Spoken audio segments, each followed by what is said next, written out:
রুগ্ন ছেলের শিয়রে বসিয়া একেলা জাগিছে মাতা, করুণ চাহনি ঘুম ঘুম যেন ঢুলিছে চোখের পাতা।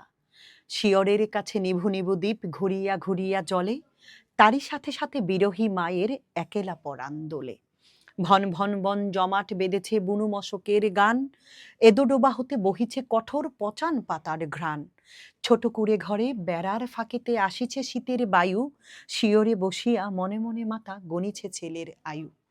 এই বছর এই কবিতাটি নেই, কিন্তু 2025 সালে আমি পড়িয়েছি পল্লী জননী কবিতা ছিল পল্লী কবি জসীমউদ্দিনের বিখ্যাত কবিতা, অসাধারণ সেই কবিতারই এটা হচ্ছে কিছু অংশ আর কি। সো এটার সাথেও কিন্তু আমরা এখানেও একটা ছেলের জন্য মা আয়ু গুনছে, ওখানেও কিন্তু সম্রাট বাবর তার ছেলের জন্য আয়ু গুনছিল, এরকম একটা অসুস্থ ছেলে এরকমই কিন্তু ছিল। গোলাম মুস্তফা কত সালে মৃত্যুবরণ করেন? 1964 সালে। ঠিক আছে, বাবর ইতিহাসে স্মরণীয় হয়ে আছেন কেন? আসলে নিজের জীবন মানে সন্তানের জন্য নিজের জীবন উৎসর্গ করেছেন, সেই জন্য ইতিহাসে অমর হয়ে আছেন। এরপরে ওই ব্যাখ্যাটা আমরা তো মূল ভাবটা জানি, ওটা দিয়ে দিব। গতে হচ্ছে উদ্দীপকের সাথে জীবন বিনিময় কবিতার কোন দিকের সাদৃশ্য রয়েছে? এই জায়গায় হচ্ছে যে জায়গাটা সাদৃশ্য রয়েছে সেটা হচ্ছে সন্তানের জন্য দুশ্চিন্তা। আমরা কিন্তু দেখেছিলাম কি কি পড়েছিলাম, আমরা মনে আছে? আমরা এই জায়গা থেকে দেখিয়েছিলাম কয়টা থিম আমাদের ছিল, এই যে চরিত্র বিশ্লেষণের বাইরে যে কয়টা থিম ছিল।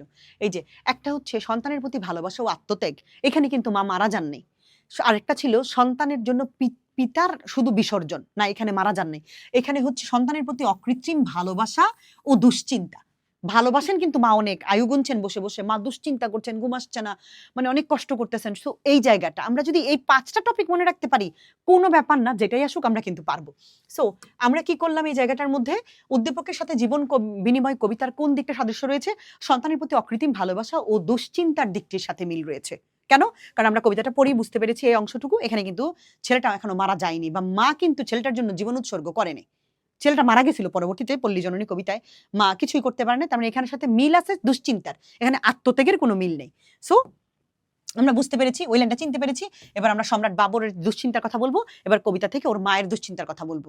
যে উদ্দীপক আমরা দেখতে পাচ্ছি একজন মা তার ছেলে অসুস্থ, ছেলের শিয়রে বসে কান্নাকাটি করছে, দুশ্চিন্তা করছে, টাকা পয়সা নাই ছেলের জন্য, কিছু চিকিৎসা করাতে পারছেন না, তিনি শুধু বসে বসে আয়ু গুনছেন। তাই আমরা বলতে পারি এর সাথে এই ভালোবাসা এবং দুশ্চিন্তার দিকটি মিল আছে।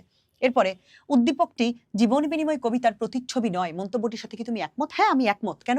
কারণ এখানে শুধুমাত্র দুশ্চিন্তা পর্যন্তই আমাদের মিলে এবং মায়ের ভালোবাসাটা মিলে। ওখানে সন্তানের প্রতি অকৃত্রিম ভালোবাসা এবং পিতৃস্নেহের কাছে মৃত্যুর পরাজয় ঘটেছিল। এখানে কিন্তু মৃত্যুর এই কবিতার মাধ্যমে ছেলেটা সবশেষে মারা গিয়েছিল, এখানে কোনো মৃত্যুর পরাজয় ঘটে নেই।